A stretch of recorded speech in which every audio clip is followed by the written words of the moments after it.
Sveiki. Sveiki ir žiūrovai kitoje ekrano pusėje. Mes tęsime savo skaitančio Vilniaus susitikimus ir pažintį su antika bei Vilniaus mieste tam tikrais antikos atgarsiais. Spalis yra klasikinis mėnuo klasikų asociacijos Facebook ir Instagram paskyrose. Kasdieną yra keliami įvairūs įrašai apie antiką. Na ir šitas skaitančio Vilniaus užsiėmimai taip pat papildo šiuo turiniu apie, padeda susipažinti su antika. Ir mūsų šiandienos paskaitą skaitys Vilniaus universiteto filologijos fakulteto docentė daktarė Audronė Kučinskienė, kuri pasakos apie miestus ir jausmus. Kaip visuomet, pirmiausia pakalbėsime teoriškai apie tai, kas yra miestai jausmai, ir tuomet pereisime prie tam tikro mintinio eksperimento. Gal galima kalbėti be... Ar reikia pasakyti? Galit kalbėti be... Reikia? Reikia, nes nekalba taip garsiai kaip... Jeigu reikia, mes galim. Iš tiesų, man buvo pasakyta, kad man reikia pakalbėti apie Ovidijų.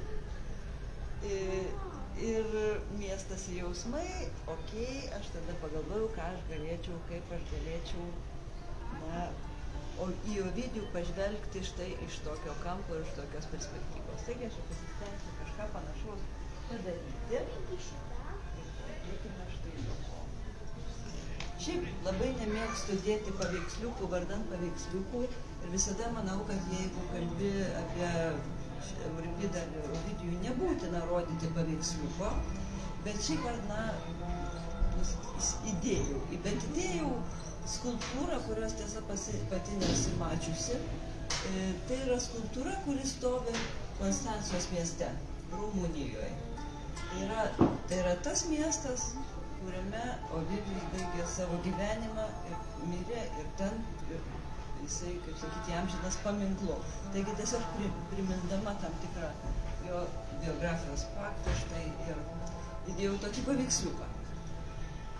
O daugiau tai kągi, grįžtant šiaip, kodėl jisai neveikia atgalinėme, matote Ovidijaus gimimo mirties metai.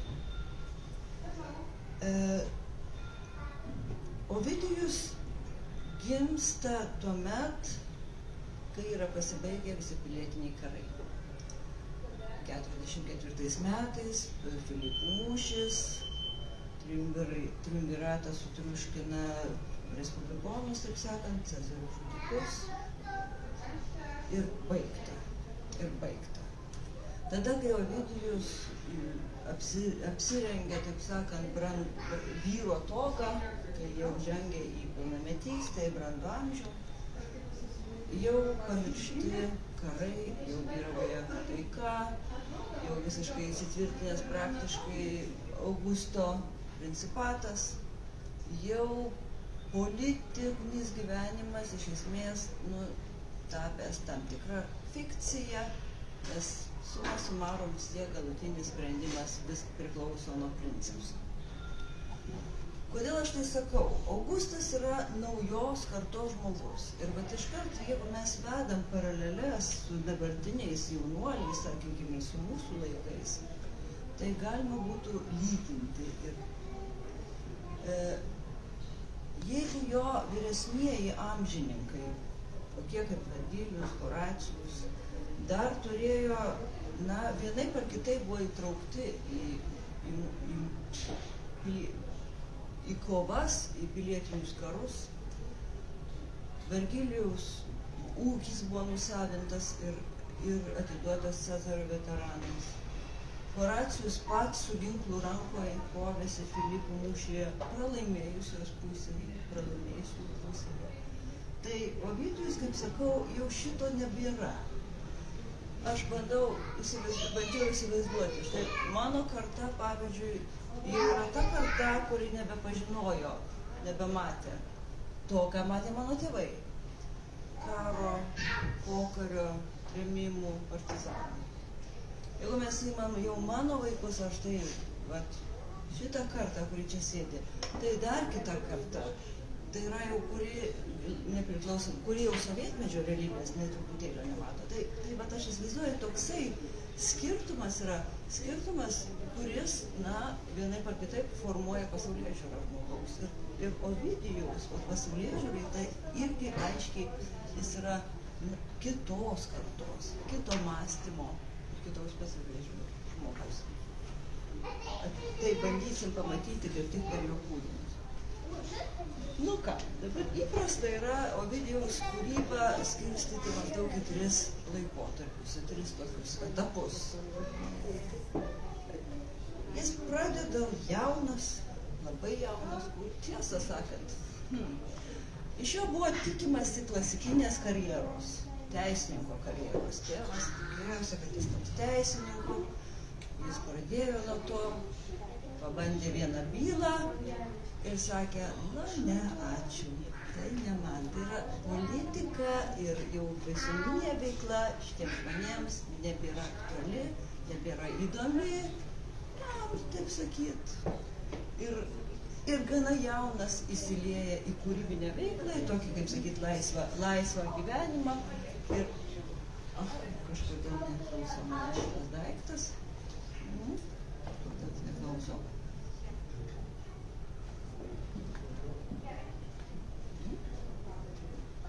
Pasiūly ką nors. Kita pusė neina ir į tą neina. Ramu.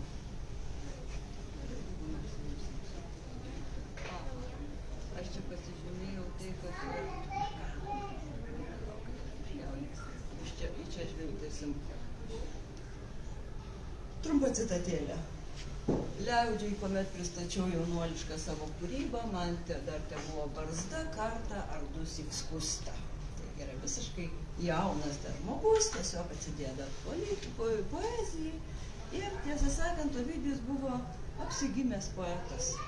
Jis pats prisipažįsta, kad eilėmis, kai jam kalbėti buvo lengviau negu proza. Gulė savaime giesmė į suderintą ritmą. Ką mėginau tik rašyti, virsdavo tuoj eilėmis. Taigi taip ir prasideda. Ir pradeda jisai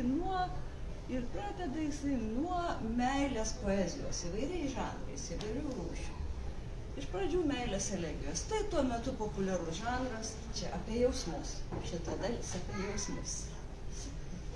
Meilės elegija, tuo metu labai populiarus žanras, jis iškart neria į tą žanrą, iškart nepaprastai išpopuliarėja, nes jo eilės lengvos, grakščios, pagavios, iškart jaunimėlis, kaip sakyt. Paskui jis imasi kito keisto daikto, parašo tokį rinkinį herojidės arba herojų laiškai. Tai yra mitinės herojės, rašo laiškus savo mylimiesiems, kurie yra kažkur toli, ar išvykę, taip, Penelopė rašo Liksui, Faidra rašo Hipolitui, Didonė Enėjui, Ariadnė Tesėjui ir taip toliau, Didonė Enėjui ir taip toliau. Vėl. Na, kaip aš sakau, kas yra esminga šitam rinkinyje, tai ką mes su studentais nuolat skaitom kasmet, tai yra gebėjimas, Ovidijaus gebėjimas įsijausti į moters charakterį, į jos mąstymą ir jos akimis pažvelgti pasaulį. Į tuos mitus, kuriuos mes žinome iš kitų šaltinių ir kurie parašyti, kaip sakyti, iš vyro pozicijos. O Ovidijus, na, tiesą sakant, jeigu taip jau biškai pamąstant, yra tekę skaityti straipsnių iš tokių feministinės pozicijos parašyta, kur teigiama, kad Ovidijus yra mizoginas, kad moterų nekentėjas, kad jo metamorfozėse labai daug prievartos scenų, nuolatos prievartaujamos moterys, ir kad tos scenos yra su pasimėgavimu ryškiai aprašytos. Na, aš drįsčiau su to nesutikti. Taip, Ovidijus, kad ir ką be pasakotų, jis papasakoja tai nepaprastai plastiškai, jis įtaigiai ir vaizdingai. Bet man atrodo, kad būtent herojidės parodo, kad jis kaip tik yra, moters, sugeba parodyti moters mąstyseną ir jos pasaulį. Sakykime. Be kita ko, šitas rinkinys yra išverstas Eugenijos Ulčinaitės lietuvių kalba. Toliau seka dar keistesnis dalykas. Toliau seka didaktinių poemų cikliukas toksai, kur yra, pseudodidaktika, sakykim šitai. Šiaip didaktikos žanras antikoje yra, senas, įsitvirtinęs, nuo Hesijodo laikų, kaip žemės ūkį reikia, kaip žemę dirbti, kaip prižiūrėti bitės, gyvulius ir taip toliau, ar ne, arba koks nors apie pasaulio sukūrimą, štai koks Lucrecijus didaktika. Ką daro Ovidijus, jis tokiu pačiu rimtu didaktiniu tonu moko jaunimą meilės meno. Tai yra, kaip pakabinti savo partnerį susirasti, kaip jį užkalbinti, kaip pakabinti, kaip gražiai atrodyti, kaip būti žavingam, ką būti pasiskaičius literatūros praverstų ir taip toliau, ir taip toliau. Tai yra visas asistavimo, taip sakyt, žaidimas ir menas. Be kita ko, pirmosios 2 knygos skirtas vyrams, 3 knyga skirta moterims. Tai yra meilės mene, abu turi būti gerai įgudę ir abu valdyti situaciją. Čia, mano galva, irgi yra, profeministinis požiūris Ovidijaus, nes tai, kas yra antikoje, kaip sakyti, moteris tarsi nežaidžia čia žaidimo, o Ovidijui turi moteriškai irgi mokėti valdyti situaciją. Pats žaviausias kūrinys, mano supratimu. Dar keistesni yra kiti 2 vaistai nuo meilės, jeigu tau atsibodo porą, ką daryti, kaip atsikratyti meilės. Ir netgi kosmetikos vadovėlis, Medicamina Faciei, neišlikęs iki mūsų dienų, bet tai eilėmis didaktinė forma parašytas kosmetikos vadovėlis. Na, žinoma, šitokie kūriniai reputacijos labai nepagerino. Ir bendram kontekste, politiniam kontekste, ir Oktaviano Augusto akyse, reputacija buvo šiaip savo. Ir tuomet Ovidijus imasi rimtosios poezijos. Jis ima rašyti savo epus, metamorfozės, kurios yra be abejo geriausiai žinomas Ovidijaus, svarbiausių laikomas Ovidijaus kūrinys metamorfozės ir kita poema Fastai. Metamorfozės tai yra apie 300 mitų, graikų mitų, šiek tiek romėnų mitų, kurie baigėsi pavirtimu, metamorfozė. Sudėti į vieną ištisą, tokią vietintą poemą. Fastai, mažiau žinomi, bet nemažiau įdomus kūrinys, tai yra švenčių kalendorius. Ovidijus eina per kalendorių nuo sausio mėnesio pradėjęs, per dienas, kokios yra šventės tą mėnesį, aptaria, iš kurios atsiradusios, kokie yra ritualai, kokie yra kultai, iš kur tai radės ir panašiai. Ir tai yra neišsenkamas šaltinis romėnų mitologijos, nes tai yra visiškai romėniška medžiaga ir jos kultūrai. Ir štai, metamorfozės jau buvo kaip ir baigtos, fastai pusėti, parašyti 6 mėnesių fastai, 6 knygos. Ir staiga, kaip iš giedro dangaus, ateina žinia apie Ovidijaus tremtį. Iš Augusto įsakymų jam liepiama palikti Romą staigiai ir išvykti į Tomus, dabartinę Konstancą, Rumuniją. Romoje egzistavo 2 tremties rūšis. Viena buvo laikoma griežtesnė, tai yra, kai žmogaus atimamas visas konfiskuojamas turtas, bet tuomet jam nenurodoma, kur jam gyventi. Tai yra, už Italijos ribų jis gali rinktis vietą, kur jam gyventi. Kita tremties rūšis buvo tokia, kai turtas paliekamas šeimai, bet tuomet yra labai aiškiai nurodoma, kur jam gyventi. Būtent šita tremties rūšis pritaikyta Ovidijui, tai yra būtent Tomuose, tai yra civilizuoto pasaulio pakrašty. Civilizuoto pasaulio pakrašty.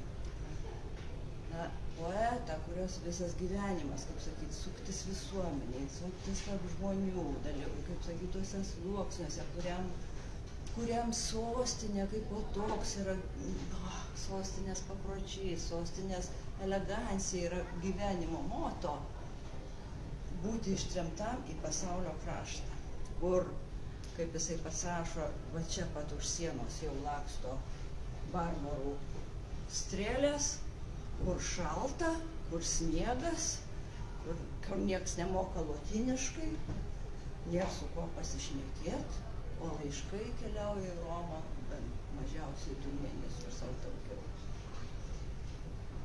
Visa, ir tada eina unikalus, kaip sakyt, unikali poezijos rūšis, tremties poezija. Ovidijus rašo vieną rinkinį liūdesio elegijų ir kitą rinkinį, 5 knygų rinkinį, laiškai iš Ponto. Tai yra laiškus tarsi adresuotus tikriems žmonėms, savo draugams, savo žmonai ir kitiems, kuriuose mes štai matom visai unikalų daiktą, kaip aš sakau. Na kaip, tai ne vienintelis antikos autorius, kuriam teko tremties dalia, tremtinio dalia.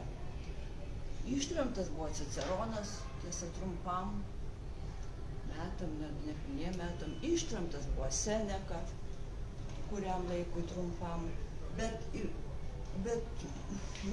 mes turime Cicerono laiškus, veiksmingus laiškus rašytus artimiesiems, bet mes neturim, kaip sakyti, kūrybos tikrąja prasme, ne? Nu, žinoma. Todėl, čia yra poeto šauksmas. Ir čia bus apie miestą. O šita dalis bus apie miestą. Dabar reikalas yra tas, kad tai pirmiausia, pažiūrim, ką mes turim lietuviškai toje vietoje. Nu, niekaip tai neveikia šitas daiktas. Šitą turim, šitą. Taip, tai pirmiausia, metamorfozės, Dambrausko vertimas, Herojų laiškai Ulčinaitės vertimas, Liūdesio elegijos Ulčinaitės vertimas ir dar po keletą, po vieną kitą eilėraštį Chrestomatijui. Na, tom vietom dar galima būtų paminėti Antano Vitkausko verčiamas meilės elegijas, kurios kažkur yra Facebooko, kaip sakyt, platybėse. Aha, nu ir dabar nieko negaliu pasakyti, nes toliau reikia paskaityti citatą. Tai už ką ištrėm? Už ką? Tai va, apie tai dabar bandysim pasiaiškinti.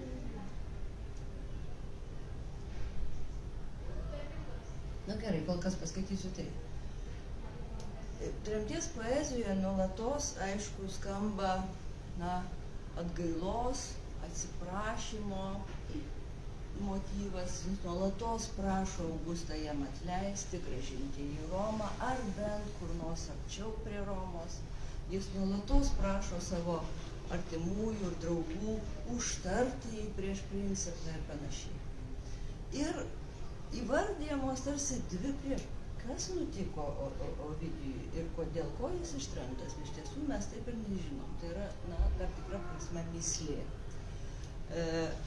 Žinoma viena, kad 8 metais, po Kristaus, 8 Kristaus metais, Romoje buvo įvykęs vienas iš eilinių skandalų susijusių su Oktavijano Augusto šeima. Tai yra jo anūkė Julija, jaunesnioji, buvo ištremta, apkaltinta svetimavimu. Ir spėjama, kad galbūt Ovidijus galėjo būti vienaip ar kitaip įsivėlęs į tą rūmų skandalą.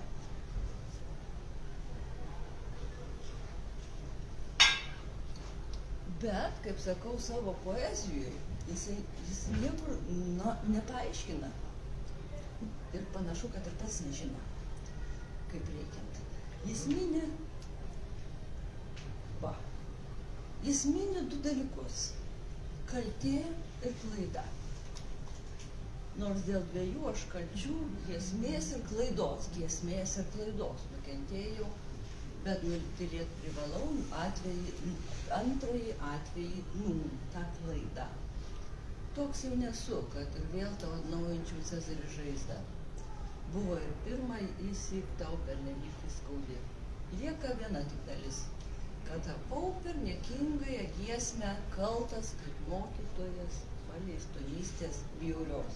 Zabulio vertimas.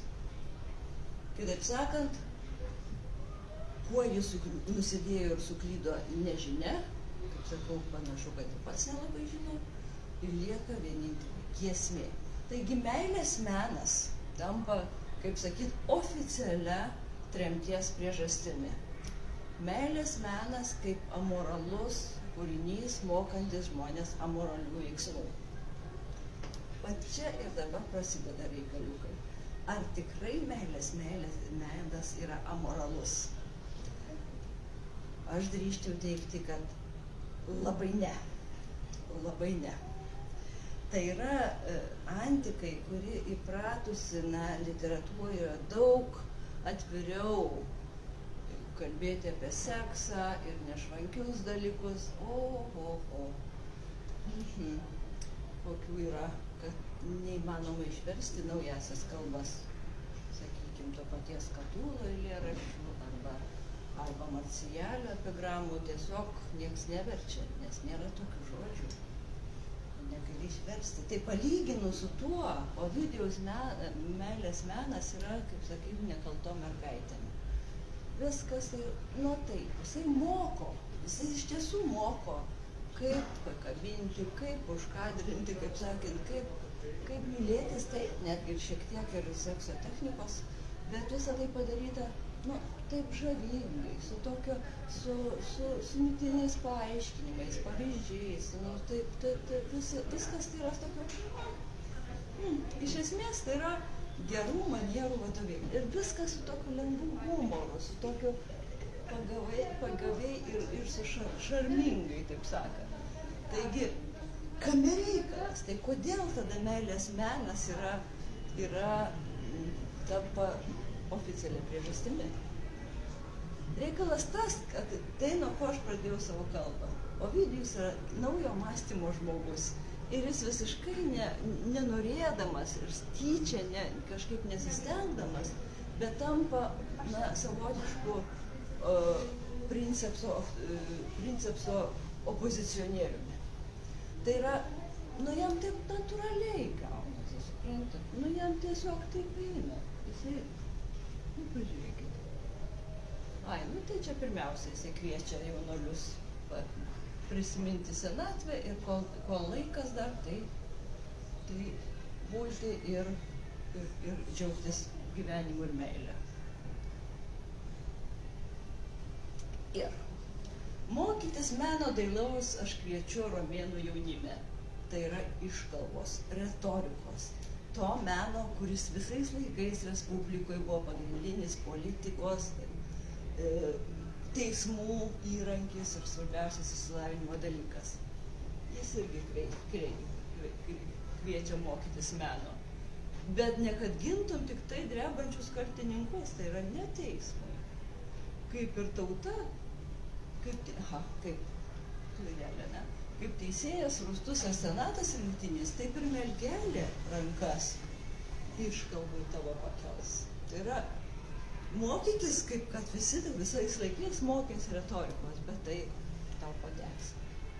Pakabinti marihuaną, net visai kitam reikalui. Arba, čia yra toksai, kaip sakyt, kas yra meilės menas, kaip reikia atrodyti, kad tu patiktum kitai pusiai. Tiesiog gerų manierų, kad švari gerai, paskaitom, reikia patikti dailumu. Aikštėje patamsėja laikūnai ir pritinka gerai ir be dėmės bus toga. Stirti liežuvis neturi, o dantis rudite lai nebūna. Nesmokinėja, tegul koja bate plačiame. Te negadina plaukų pasišiaušius jų blogas kirpimas. Plaukos tegul ir barzdas mokanti kerpa ranka. Lai atsikišę nagai ir pilni nešvarumų nebūna. Šnervėse išpūstuose te nesimato plaukų. Kvapas labai neskanus iš burnos nešvankios te nesklinda ir netroškina vaikų vyras lyg tėvas ožys. Ir dar. dabar, aš tik tai vieną pavyzdį paimu, kaip natūraliai eina šitos. Laikam patinka, laikam senovė patinka. O aš džiaugiuosi, kad teko gimti tik dabar. Šie laikai užmojams mano skirti. Ir ne todėl, kad dabar po žemėmis kišamas auksas ir prie skirtingų krantų perlai nūnai renkami, ne kad mažėja kalnai, kai kertamas marmuro luitas, ar kad žydrinė bangų baidosi rūmų grėsmės, bet kad visi išsilavinę nūnai neišliko lik mūsų kaimietiškumo rustincitas, kuris buvo senolių laikais. Visiškai nekaltas pareiškimas, bet jisai žiauriai kertasi su oficialiaja politika. Supranta, tuo metu, kai Oktavinianas Augustas vykdo politiką, kurios tikslas atgaivinti senąją moralę, sustiprinti, atgaivinti senovę, atgaivinti senus papročius, senas šventes, apeigas. O jis sako, ta senovė, kažkokie kaimiečiai tenai visi, nieks nemoka gerų manierų ir nemoka būti tikro miesto žmonėmis. Ir kiekvienai vietoj šitaip, suprantat, Augustas stengiasi įstatymiškai sutvirtinti šeimą, šeimos ryšius, kad nebūtų svetimavimo. O Ovidijus sako, žinok, viskas vis tavo gali būti. Tik pasimokyk mano meilės meno, tik pasimokyk, kaip būsi mokytas ir bet kurią galėsi turėti. Ir taip kiekvienam žingsnį. Tai čia apie jausmus ir jų mokymą. Ir kaip pasimokyti jausmų. O dabar kita dalis apie miestą. O būtent apie miestą tremtinio akimis. Nes, kaip sakiau, tai labai unikalus atvejis. Rašydamas iš tremties, Ovidijus siunčia knygelę į miestą. Pats jis ten keliauti negali, taigi siunčia knygelę į miestą. Kągi, keliauk be manęs, mažytė knygelė į miestą. Tavo kūrėjui dėja draudžiama vykti tenai. Eik, tokia nepuošni, kokiai dera tremtiniai būti. Apdarą šį turėk ženklą manųjų varpų. Apskūrusiais lapais, be puošnaus viršelio, be puošnių įdarų, tokia kaip tikras tremtinys. Tremtinė, knygelė, keliauja, pats aš negaliu, tai tu keliauk į miestą. Eik, knygelė, vietas mielas mano žodžiais pasveikink. Jas pasiekti nūnai, aš tik tai šitaip galiu. Tai vienas eilėraštis iš Tristijų, iš Liūdesio elegijų, kur siunčiama knygelė. Kitame eilėraštyje, kuris dėja nėra verstas į lietuvių kalbą iš Ponto, laiškų iš Ponto, dar nuosekliau. Vėlgi, knygelė siunčiama į Romą ir ji eina per Romą tais takais, kuriais ją veda poetas. Tai va taip ir gali įsivaizduoti, kaip jisai pats savo mintimis grįžta į Romą, į miestą ir keliauja. Ir gali gražiai netgi atsekti visą kelią, kaip keliauja jo knygelė. Ir kokiomis vietomis pereina knygelė. Nu, čia yra Romos formų romanai. Va ten, pro Augusto procesorio formą, pro Kuriją, įeina knygelė, per šventąją Via Sacra, per formą pereina, paminima Vesto šventykla, paminimas Vestos, ten pasakyti Locus Veste, tai yra tikriausia ir Vestalių namai, ir Vesta, Regija, apsuka ratą, lipa į Palatiną. Žinoma, kas nebuvo Romoje ir gerai, čia sunku įsivaizduoti, bet ir čia irgi nelengviau, bet pabandykime. Pabandykime, aš jums rodau formą nuo Palatino kalvos ir maždaug piešiu kelią. Va, ten už Kurijos, va maždaug taip įeina į formą, štai čia Via Sacra, eina šventąją gatve, štai čia yra Vestos šventykla, už jos, už Vesto šventyklos. Ana ten yra Regija, kuria tai paminėta, Vestalių namai, eina, suka ir ten lipa į Palatiną, taip kaip visi turistai šiais laikais daro.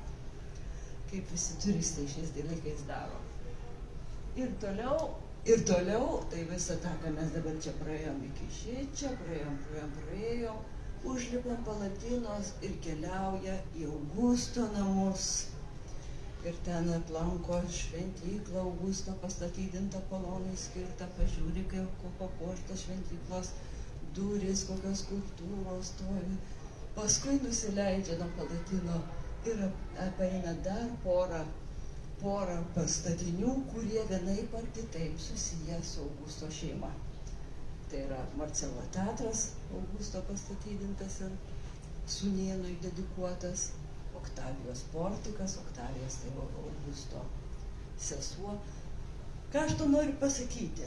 Tai yra keli dalykai, tai yra iš to, kokius statinius mini, gali įsivaizduoti, kaip jisai kuria savo kelią. Aš bandžiau įsivaizduoti, jeigu mūsų kažkoks, nežinau, tu esi toli daugybę metų, nostalgija ir maždaug tu eini aplankyti Vilniaus. Kur tu praseitum? Kur turkiausia Aušros vartai, ar ne? Tokia šventa vieta, kaip ir čia Vesto šventykla, super šventa vieta yra. Aušros vartai, tu pereitum universitetą, tikriausiai katedrą, ar ne? Tikriausiai užliptum ant Gedimino bokšto. Tai yra tokios vietos, kur kiekvienam tikriausiai Vilnius iš karto asocijuotųsi. Kur tu... Šventųjų bažnyčia, Glaubico vartai. Matot, kaip šauniai. Tai tikriausiai taip ir jie, bet Ovidijaus kelyje be abejonės yra labai stiprus politinis motyvas. Tai yra, jis nepaminė daug dalykų, kuriuos, tikriausiai vertėtų, jis, pavyzdžiui, niekur nepaminė Forumo romanų, senojo pagrindinio forumo Romos, bet paminė Cezario forumus. Tai yra paties Augusto pastatydinta, užbaigta. Tai yra tas, jis tuo pačiu įsiteikia princepsui. Per tai, kokius objektus jis aplanko, jo knygelę aplanko ir ką jis ten pamato ir užkabina, tu gali ne tik kelią atsekti, bet ir atsekti visą tam tikrą politinę, kaip sakyti, jo intenciją, vėlgi įsiteikti, atsiprašyti ir galbūt gauti atleidimą. Deja, reikia pasakyti, kad Augustas miršta 14, jį pakeičia Tiberijus, ateina naujas imperatorius, Ovidijus tikisi, kad bent naujas įpėdinis pakeis jo tremties vietą, vėl pradeda intensyviai rašyti ir prašyti atleidimo, bet ir Tiberijus nepakeičia sprendimo, Ovidijus taip ir miršta tremtyje svetur ir niekada nebesugrįžęs į Romą, į kurią mintimis taip gražiai siuntė savo knygelę. Labai pavojingas pasirodo gali būti poetas politiniam režimui. Čia toks mano. Taigi, o paskutiniam šitam aš parinkau vieną iš tokių, kaip sakyt, yra daug meno kūrinių, kur gali tiesiog aiškiai pasakyti, iš kokios Ovidijaus eilutės yra užfiksuotos vienam ar kitam paveiksle ar skulptūroje. Tai Bernynio Dafnė, Apolonas ir Dafnė labai aiškiai referuoja į garsų pasakojimą, būtent konkrečią vietą iš Metamorfozių. Ačiū. Ačiū, Audronė, o dabar tuomet norėčiau kviesti Emiliją, iš karto pereisime prie jos mintinio eksperimento, kuris mums ir padės surišti Vilnių, jausmus ir tuo pačiu Ovidijų bei Audronės pasakojimą.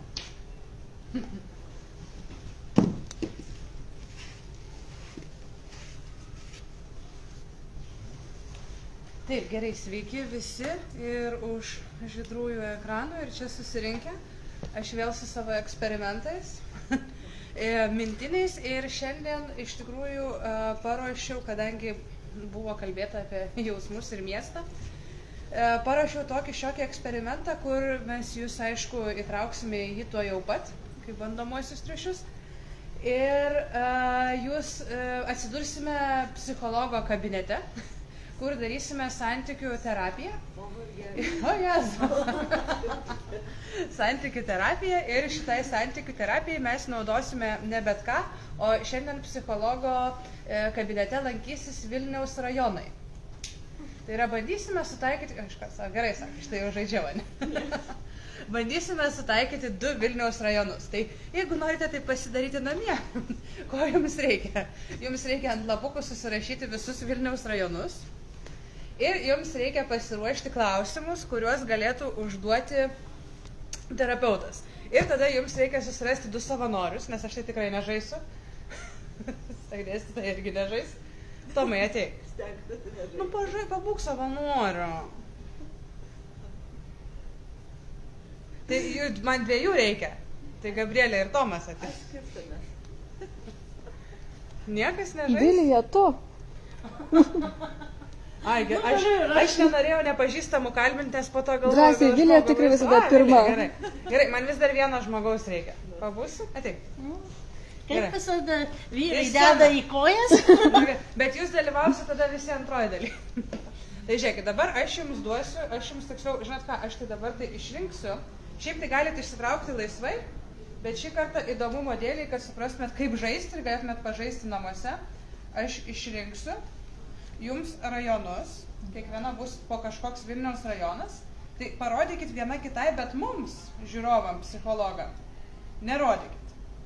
Tada mes jūs pasodinsim ant kėdžių ir aš jums uždavinėsiu klausimus ir jūs turėsite į tuos klausimus atsakyti taip, kaip atsakytų jūsų ištrauktas rajonas. Tai čia jau kaip jau jūs, tik jūs taip, nepasakykit, kad ten, nežinau, adreso kažkokio ar kažko. Ne, aš Vilnių labai myliu ir daug metų gyvenu, bet taip gerai dar nepažįstu. Ne, tai čia nereikia pažinoti ten kažkokio, kur ten yra Rimi parduotuvė šitam rajone ar kažkas tokio. Tai yra paprasčiausiai, jūs atsakykit, jeigu tas rajonas būtų žmogus, kaip jis atsakytų į šitą visiškai jūsų subjektyvę, absoliučiai nuomonę? Aš nebuvus rajone būsiu. Tai vis tiek kažkokie nuogandos, tengi yra kažkokios, kad ten, aš dabar negaliu įžeidinėti rajonų, bet tikrai būna kažkokių nusistatymų. Taip, gerai. Ir ką mes atspėti turėsime? O mes visi kiti spėsim, koks yra rajonas.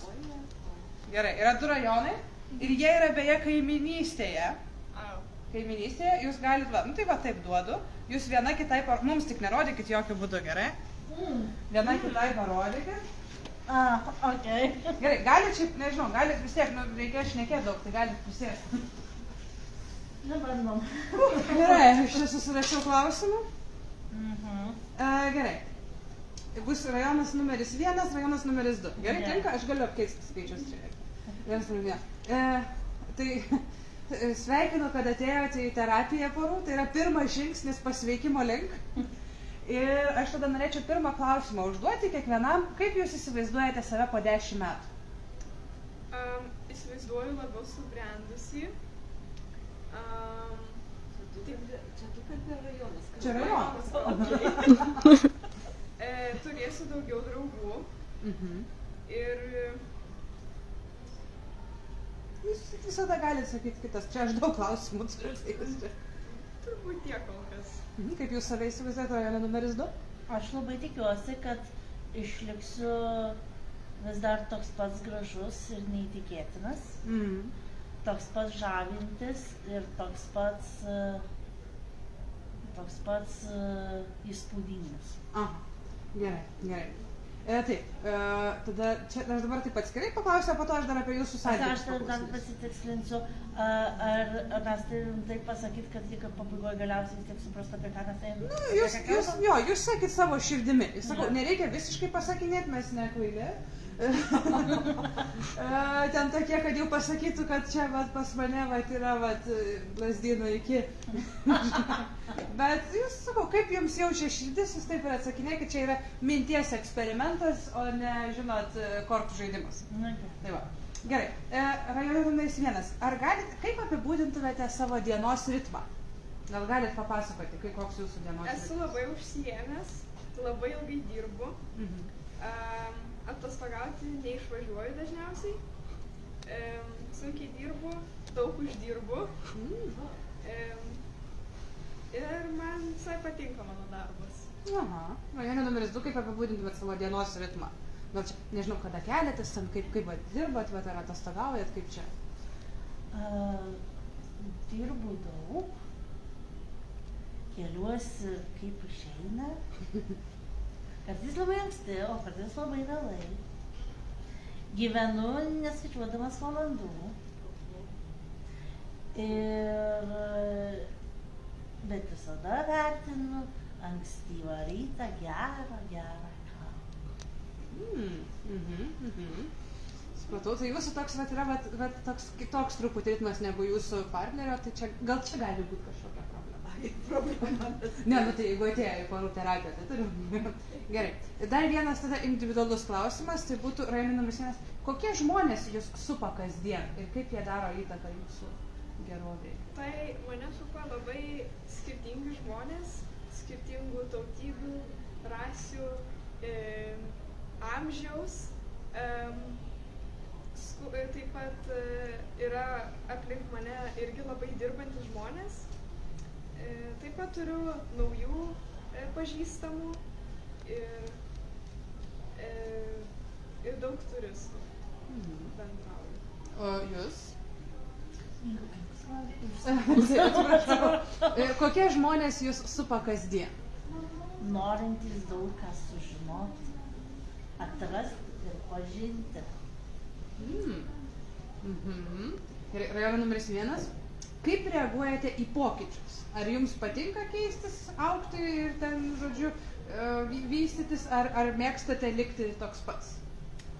Man labai patinka vystytis, labai mėgstu technologijas. Man atrodo, kad inovacijos visada yra geresnis pasirinkimas ir tikiuosi ir toliau tobulėti. Ir tada pamečiau klausimą. Tas paklausiu. Man patinka geri ir kokybiški pokyčiai. Nepametant tai, kas iš tikrųjų yra svarbu ir kas yra verta palikti taip, kaip yra. Jau aiškėja. Man taip atrodo. Gerai, dar paskutinis individualus klausimas ir po to pereisim, kadangi jūs žinot vienas kitą, kas esate. Tai pabandysim dar truputį sumaišyti ir į porų klausimus pereiti. Gerai, kokia savo savybę didžiuojatės labiausiai? Kruopštumu, darbštumu, noru tobulėti ir augti. Kokią savybę didžiuojatės labiausiai? Tuo, ką saugo labiausiai. Gerai, dabar pabandysiu padaryti poros klausimus, tai vis tiek jūs vienas kitą pažįstate. Jūs tiek metų kartu esate. Tai tiesiog, pabandysim tą, žinot, problemą su šaknimis pasižiūrėti, kaip jūs vienas apie kitą galvojate. Tai paklausiu rajono numeris 2 arba rajono numeris 1. Na, čia ir šiaip apie jūsų santykius. Tai kas jūs jungia? Miestas. Pirmiausia, jungia miestas. Žmonės ir, Vilnius. Tai. Gal jūs kažką papildytą turite? Sakyčiau, kad mus jungia mūsų priešingybės, kadangi priešingybės dažnai traukia viena kitą. Tai aš manau, kad mes dėl mūsų skirtumų, dėl to ir esame kartu.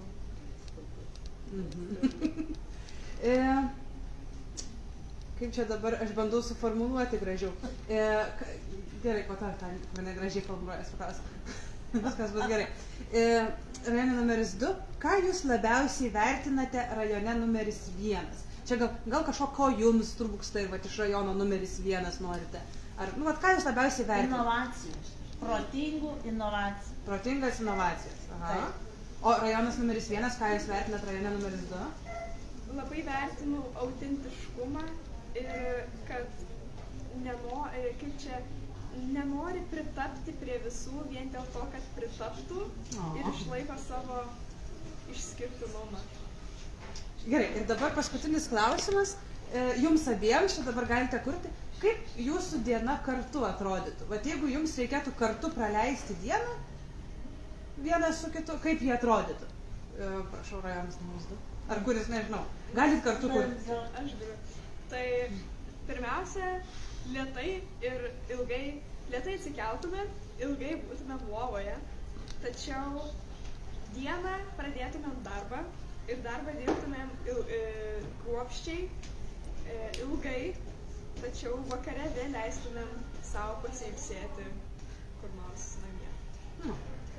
Jūs turit papildyti gal kažką? Dabar galvoju, kur čia tas, nes aš mėgstu pradėti dieną anksti. Ir gulėt lovoj man nepatinka. Tai va dabar gal... Ir čia. Taip, mūsų yra šventas reikalas, faktas. Visi kas ir jau prie. Tai tarsi, iš esmės panašiai, tik tais aš norėčiau rasti balansą tarp darbo ir pramogų, ko ne visada būna realiai manau, pas mus kiekvieną gyvenime. Tai vat, aš iš tikrųjų tai, ką laikau rankose, labai pasiilgstu labai dažnai. Ir aš norėčiau tarp tos dienos rasti galimybę dažniau atsidurti tai, ką laikau rankoje. Gerai, tai šiandien turime tik tiek laiko, jūs po to primokėti reikės, jeigu daugiau. Ne, juokauju, šiaip manau, kad jau daugiau mažiau aišku, tai dabar pakviesiu jų visus paspėlioti, jeigu norite, aišku. Taip, ar kas nors turi idėjų, kas yra rajonas numeris 1? Aš pradėsiu nuo 2. Gerai. Senamiestis. Taip. Gerai, turim. Tada čia turėtų būti anapus upės, tas modernus, kaip Šnipiškės. Čia turbūt, ar ne?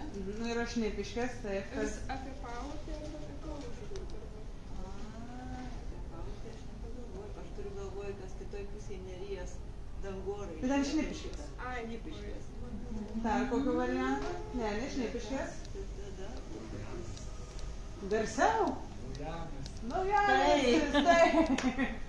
Taip, labai banaliai parinkau, bet norėjau tiesiog tą pavyzdį padaryti, kad man atrodo, kad sutaikėm Senamiestį su Naujamiesčiu, tikiuosi.